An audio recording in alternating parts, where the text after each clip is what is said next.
It's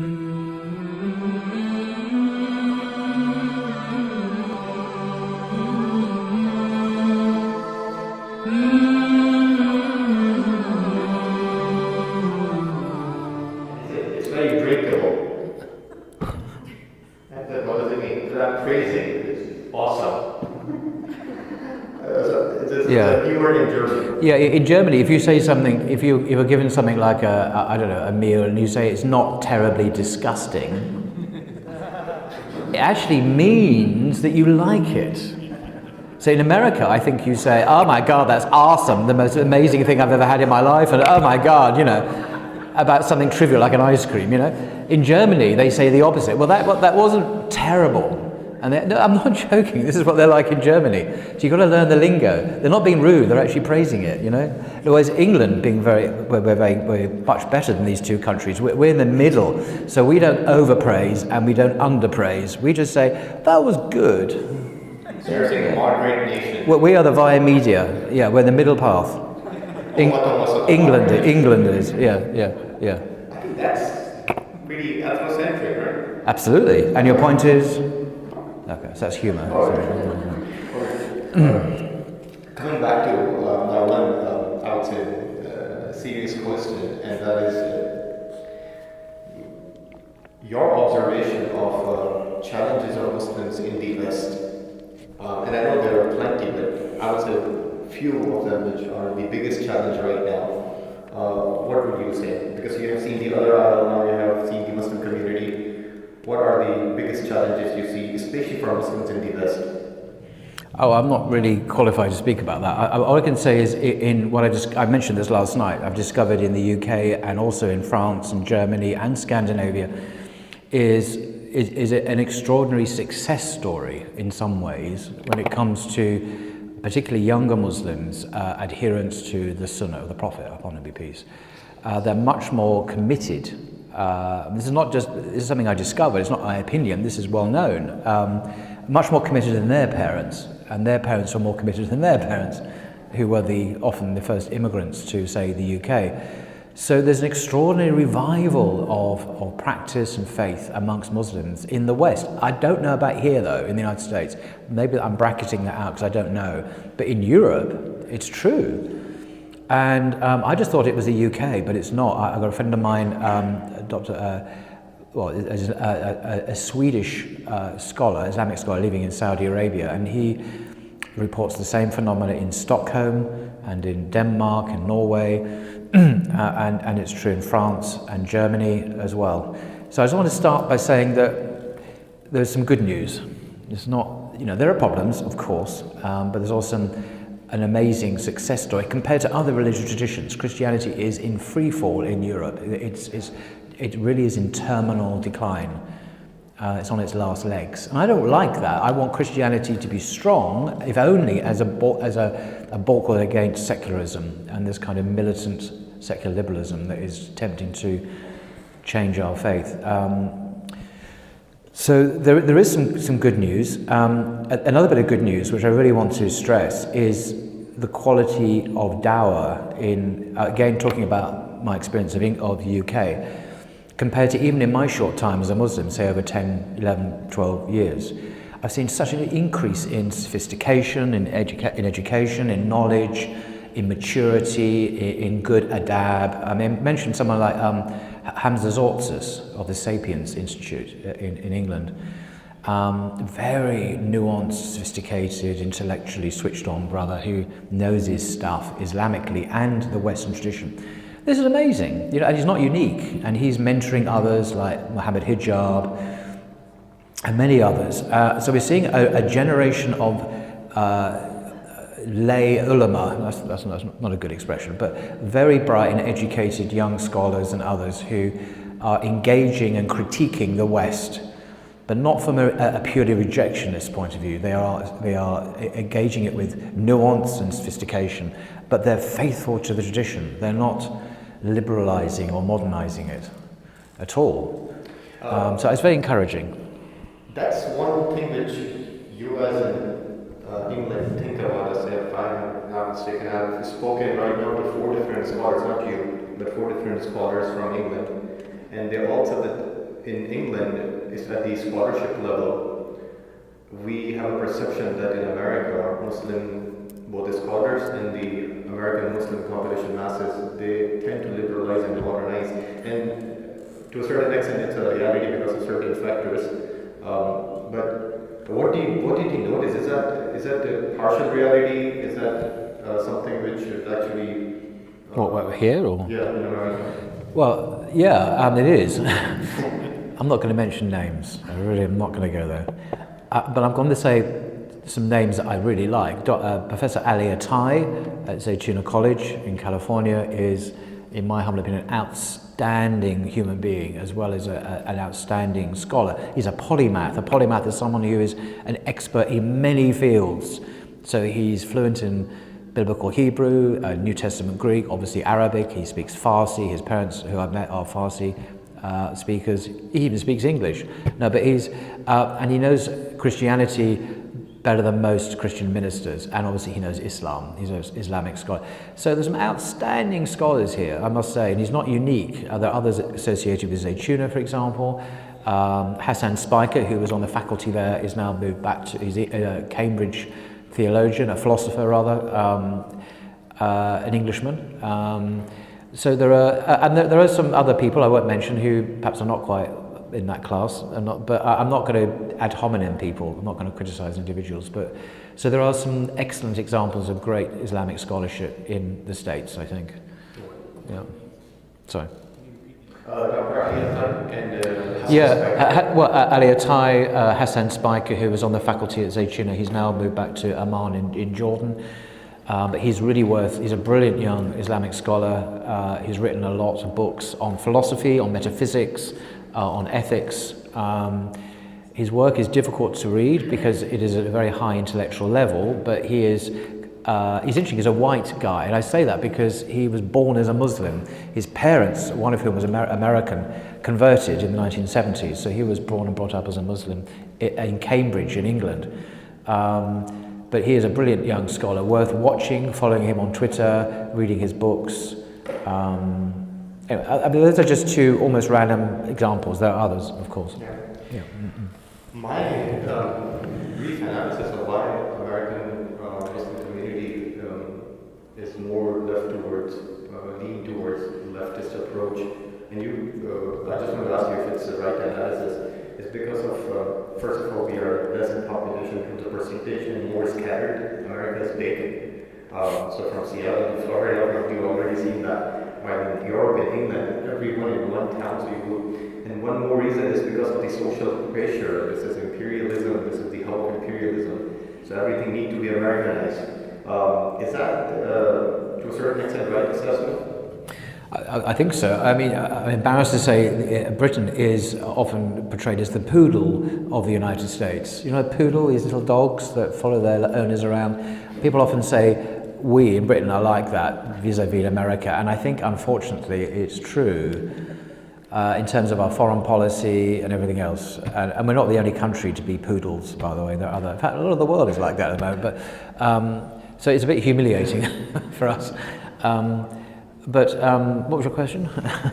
I'm just saying that, is this a right reason? Because of the imperial reason, and because Muslims are scattered, and that's why Muslims... Well, I was going to say Muslims haven't been here for very long, but that's not true, is it? I mean, Muslims have been here in this land even before the revolution. I mean, in Muslim slaves, of course, in their millions. I mean, there've been Muslims here. Christians in this country, I assume, don't realise that they think Muslims are just immigrants who've been here for 5 minutes. No, they go back before your country was officially broke off from the UK when you did that thing. So you've been around a long time, and I think the problems in America, you're at the epicenter of imperialism, and I would say the epicenter of genocide. This country is the country that supports the genocide of the Palestinians, and that's an unspeakable crime. And I'm sorry to be very critical of your country, but I wish you wouldn't do that, and I wish my government wouldn't do that either, because it's an appalling genocide, and it will go down in history as one of the worst crimes of the 21st century. And the free people of the West, inverted commas, are doing it, so it's unspeakable. Let me ask you a very controversial question. Oh, good. Are you a Ashari, Asari, Maturidi, Hanafi, Shafi, Maliki, Hanbali? What are the favorites we have? Who are you? Yes, is the answer to that question. No, sorry. No, I embraced Islam very much through the Sufi door. Reading the works of Guy Eaton, who's a brilliant English writer.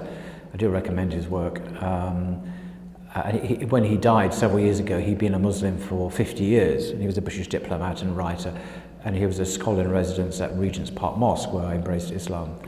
And I picked up some bad habits from some of the Sufi Muslims that I knew. By bad, I mean I became in a very ignorant way, reflexingly anti-Salafi. So Salafis are just bad people, they're extremists and horrible, we must attack Salafis. And I went along with that because I thought that was part of the deal, you know. And then some time ago, there was an incident in my life, which I won't go into here, where two Salafi brothers came to my aid, came to my help. And I learned from them, and these are well-respected Salafi brothers in England, what they really thought, what their attitude was, how they understood Islam. And that began an appreciation, a positive appreciation for the Salafi, not madhab, but instead of methodology. I know Salafism is complex internally, there are different groups, but I'm simplifying it. And of course they don't support terrorism, most of them are quite pacifist, you know, this is the great irony, you know. And so although I still had a positive appreciation for Sufism, I then had a positive appreciation for Salafism. And then I encountered groups like Hizb ut-Tahrir, which is in my country has now been prescribed as a terrorist organization. It's just a political party that campaigns for the caliphate, the restoration of the caliphate. And I listened to their arguments and looked into that more. I thought, yeah, they have a good point. Yes, the caliphate is part of our deen, is part of it, the restoration of it. That's mentioned in the hadith, you know. So I thought, yeah, that I can see the good in that as well. And then I looked into the Ash'ari and the Maturidi and the Athari, and actually, credit where it's due, I read Sheikh Yasir Qadhi's doctorate on Ibn Taymiyyah, and that opened my eyes up to not just Ibn Taymiyyah's extraordinary epistemology, but also to the Athari creed. And Sheikh Yasir Qadhi argues there, I think, that the Athari was the earliest creed, if you like, rather than the Ash'ari creed came later. So I thought, wow, I didn't know that. And I read Professor Tubki's book on Ibn Taymiyyah, and he corroborated that. So I started identifying as an Athari, and I still do. So I'm kind of quite, even though I identify personally as an Athari, but I'm not anti-Sufi. Some practices are deviant and should be rejected, but broadly speaking, the emphasis on the spiritual and the purification and so on is obviously very good and Islamic.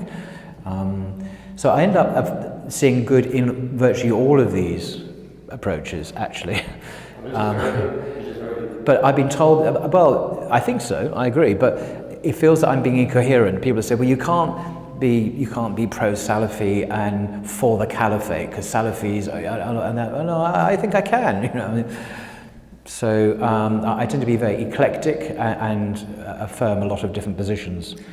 Well, but I have a line. I have a red line, by the way, and that is I don't identify with kind of a more liberal Islam or modernist Islam at all. You know, if so-called Muslims start affirming some of the stuff we see today, then that is for me completely haram. So it's definitely traditional Orthodox in its various permutations. Yeah. I really like this approach because when people revert to Islam, one of the sisters I remember in my previous community, she converted to Islam, and I told her to learn about Islam, keep it easy. And after 2 months, she came to me and she said that Imam said, "Who is this Salafi and Sufi and Deobandi? Am I ignorant if I don't know about them?" So, sister, if you don't know about them, you're protected. But what would your advice to be? whether non-Muslims who are regarding Islam, accept Islam, or even generally a Muslim who is not well versed about Islam, and then eventually because of social media, information overload, they were going to be exposed to these different Islamic movements. How to have a balanced approach, like take the good and leave the bad, and have the traditional guardrails, so that the traditional right. Well, my journey is my journey. I'm not saying, by the way, that people should have my views. This kind of very eclectic. I mean, if people want to identify strongly as Salafi, good for them. I'm not going to say, well, perhaps you should be more pro-Sufi. I mean, it's not my business, you know. But I suppose more fundamentally, we should stay in the mainstream of the Sunni, mainstream Sunni orthodoxy. So there are 4 madhabs. Yes, you can be Asharite. Yes, you can be Maturidi. Yes, you can be Athari. It doesn't, in my view, as a layman, it doesn't really matter. At the end of the day, we're not going to enter Jannah by our views of. I mean, it's not that. I know I shouldn't say that, but in my humble opinion, as an ignoramus, it doesn't matter that much, really. But I say don't stress about it too much. The things to avoid, though, you know, there are modernist and liberal kind of things, and which go under the name of Islam, which we should avoid, like the plague. I know you love to read books, and I see much love for books in front of us, mashallah. What are you reading these days? I tend to read a lot, and one of the books I'm reading at the moment, which I do recommend, is called The Unintended Reformation: How a Religious Revolution Secularized Society, by Brad Gregory, who is Professor of Early Modern European History at the University of Notre Dame here in the States. This is an academic work. It's absolutely brilliant. He's a Catholic, but he really, I think, pinpoints some. He's looking into the deep history of the West and how, particularly at the Reformation in the 16th century, in the 1520s, 1530s, how with people like Martin Luther and John Calvin and Zwingli and others, how their protest against the Catholic Church, that's where we get the word Protestant from, their protest against the Church, had an unintended consequence, which he looks at, of the secularization of Europe, in France and Germany and England especially. And that was exported ultimately to the States as well. And you know, these guys, he says, would be horrified to see the world as it is today, where religion is privatized and secularism rules. So it's a brilliant academic work about how the Reformation basically secularized the West. If you want to understand, you want to go deeper into why we are, in some ways, where we are today, this book is very good. I mean, I haven't finished it, but I'm really, a number of Muslim academics are reading it at the moment. Coincidentally, I noticed on Facebook and Twitter they're saying it's Sheikh Hassan Spiker recommends it highly. He's read it. But I tend to read a handful of books, about 5 or 6 books at the same time. I can't just focus on one. But in the States, I'm just reading this one because I can't do that. Read lots of other books at the same time while I'm here. Since you're reading the books, and nowadays Gen Z are all attached to YouTube and TikTok, like reading the book seems like it's a tradition of the past. What would be your advice to Muslim youth, and especially if you have an AMAL program? So AMAL program is basically an education program to create more activists. Activists should know about their religion also before they are doing activism. Yeah. What would be your advice to Muslim educated youth in this regard? Yeah, that's a really good question, very important question. I have some very unusual views by today's standards. I think Muslim youth should read books. You might have seen this before. I didn't get this from a museum, by the way. I actually purchased this from a bookshop. So this is a 3D example of a book. No, seriously, you're not going to get this from TikTok or YouTube or whatever. Not even from blogging theology? Not even blogging theology, although the content then, of course, is excellent. I do recommend that you read books. Now, what books? Because there's some crappy books and there's some good books. I would like Muslim youth, anyone, whatever age or generation, to learn about the genealogy of ideas in the West. By the genealogy, I mean the origin, the genesis of the ideas that we breathe like oxygen, as if they're axiomatic, as if they're self-evident. They're not self-evident.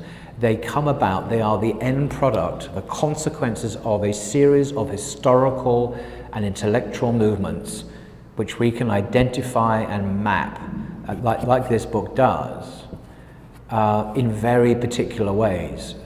And the worldview we have in the West today is not natural, it's not universal, although it thinks it is.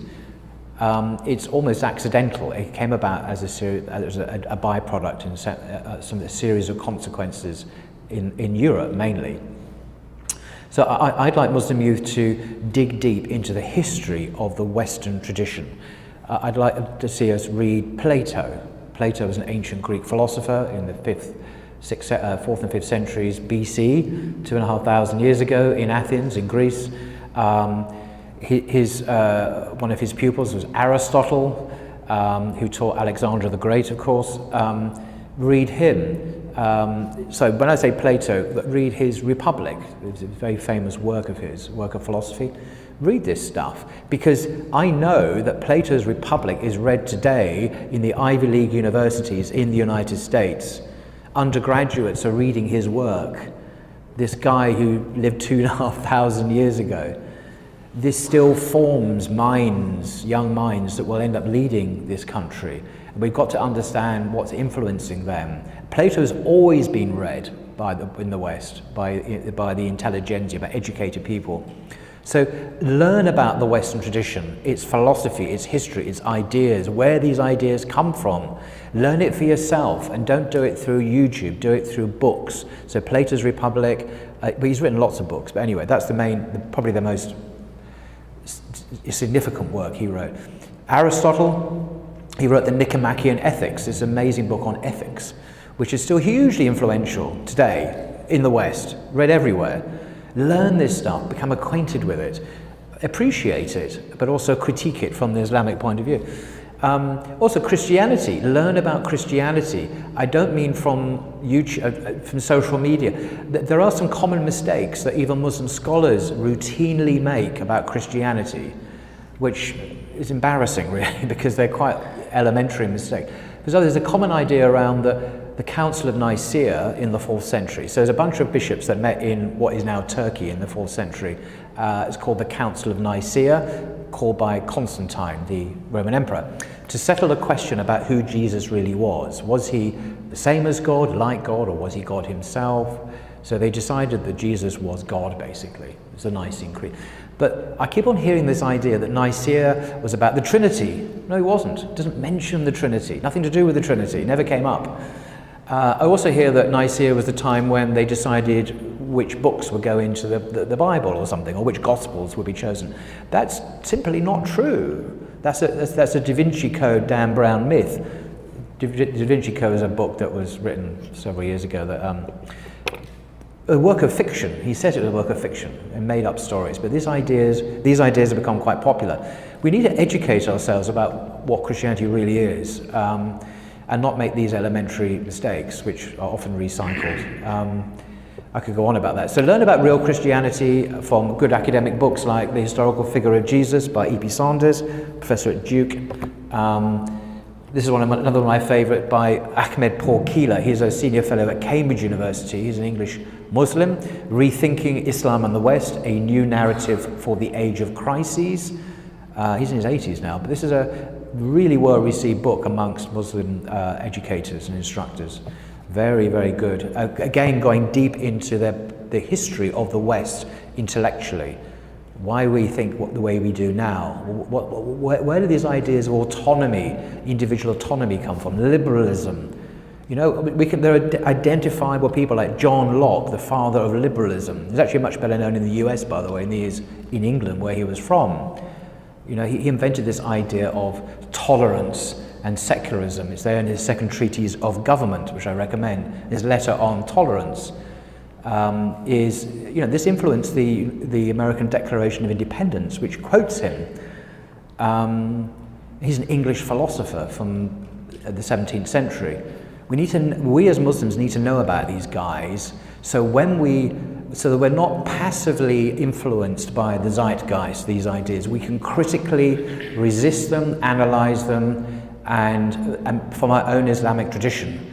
So the second point is to know our Islamic tradition well. So great teachers like Sheikh here, but we also need to read people like Ibn Taymiyyah, Al-Ghazali, lots. I mean, this is very long. So we need to educate ourselves in both traditions, so that we can robustly analyze and critique them, but remain faithful to our own tradition. Otherwise, we're going to go under. We're just going to end up repeating what Fox News says and all that rubbish, Anyway. Rubbish. Garbage, I mean, sorry. That's in English, garbage. I actually like the last point you mentioned. I didn't like the first one. It's American humor, I'm not kidding. That sometimes you have the knowledge of your enemy more than the knowledge of. Sometimes you have the knowledge of what you hate, but not the knowledge of what you love. So it is very important to have the knowledge of Western philosophy to deconstruct these ideologies and isms and ideologies. But having said that, if you don't have proper knowledge of the text and the rational senses of Islam and textual senses of Islam, then eventually you won't have traditional guardrails. So I really like 2-point advice. First is to get diverse in the philosophy and the comparative religion, including Christianity, but have the traditional guardrails, because otherwise it's very easy, because philosophy without traditional knowledge can take you to a skepticism route or agnosticism route, but if you have traditional guardrails, then you know how to take the good and wise things and how to critique the problematic things from an Islamic lens. Yeah, I couldn't agree more. Absolutely. Yeah, I was assuming someone was well grounded in their own tradition. But you're absolutely right. We need to identify good scholars. We need to read their work, follow them, listen to them. In England, we have people like Abdul Hakim Murad, Dr. Tim Winter. I don't necessarily agree with everything he says, but I'm just pointing to senior ulama who are acknowledged and accessible and written a lot. And we need to be very educated in our own tradition as well, not just the opposition's tradition. So yeah, it's quite a task. I'm not saying, by the way, that everyone should do this. I think it really is quite elitist, what I'm saying. I don't think everyone should read philosophy.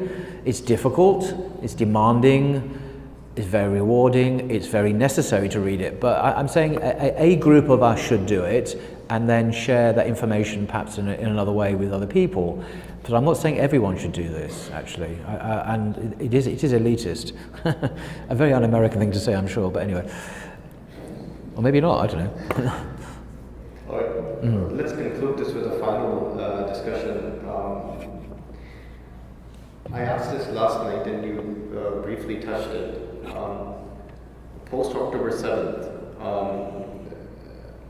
we have seen our Muslim community, especially in America, but even in the European Muslim community, we were swinging, especially here, swinging like pendulum between the left and the right.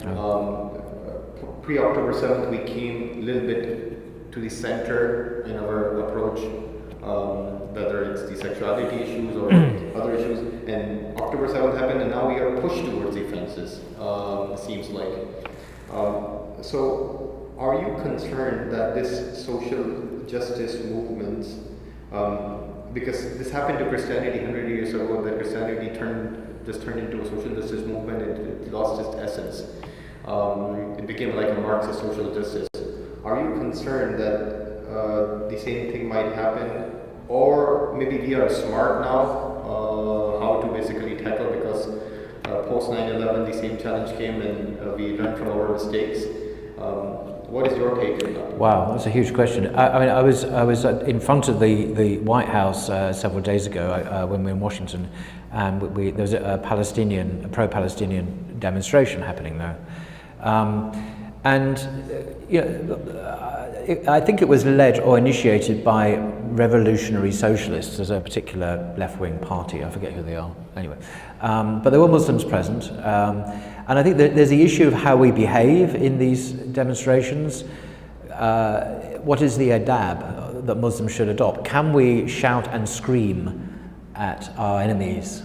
Can we abuse them? Can we say, can we do behaviour that leads to our arrest by the police? How do we, how should we behave distinctly Islamically? I mean, because the left, some of the left will perhaps overstep the mark. They'll be even violent sometimes, abusive or aggressive towards the police or whatever. So I think we need to be much more aware of how we should behave Islamically in these. I'm not saying we shouldn't go on demonstrations. I'm saying, well, if we do, how we should behave Islamically, and not just adopt the patterns of behaviour of the left.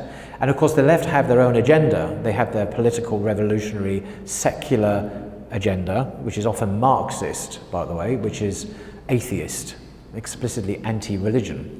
Although they might keep that a bit quiet if they've got Muslim allies around, but yeah. Some scholars, not from traditional perspective, but let's say some movement oriented not scholars, Moors and Sheikhs of Muslim community might say that Marx have the same approach, even though I agree with you, but I'm just trying to give you a pushback from their angle.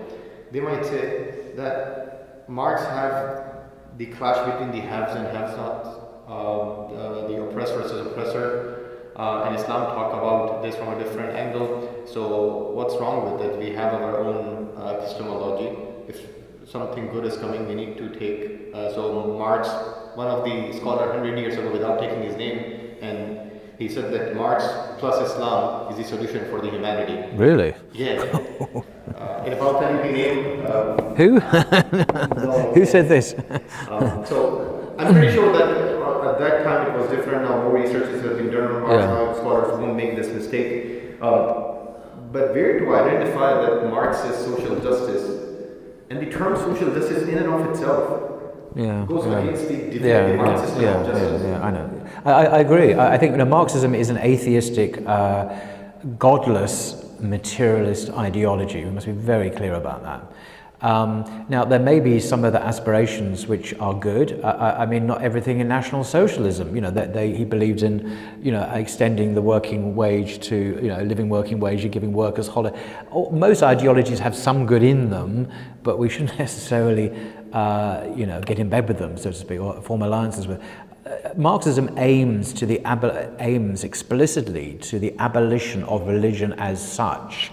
It's not just atheist, it actually wants to abolish religion. I mean, Marx said so. These people can't be really our allies. There might be coincidental overlaps between our agendas, but that's about it. So no, Islam can't be combined with anything else. It is the divine dispensation for the human race. But I think the whole alliance, the Muslim alliance with the left in general, is highly problematic because it often comes at a price where we have to perhaps either be quiet about our core Islamic beliefs, say on gender or marriage or LGBT, whatever. We either self-censor or we get criticized by the left for having these views.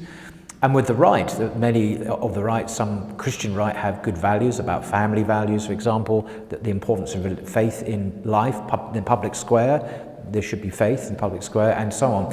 But the right often are allied with, in this country anyway, Zionism and with Islamophobic attitudes and so on. So I think maybe we need to form strategic partnerships or ad hoc alliances, but not actually have a built-in alliance with, say, the Labour Party in Britain or the Democrat. Well, I can't tell you what to do, but there needs to be more independence, I think, and critical interaction, and we need to build up our own base, I think. Yeah, actually, very, very good. Okay, well, with that, inshallah, we are going to conclude.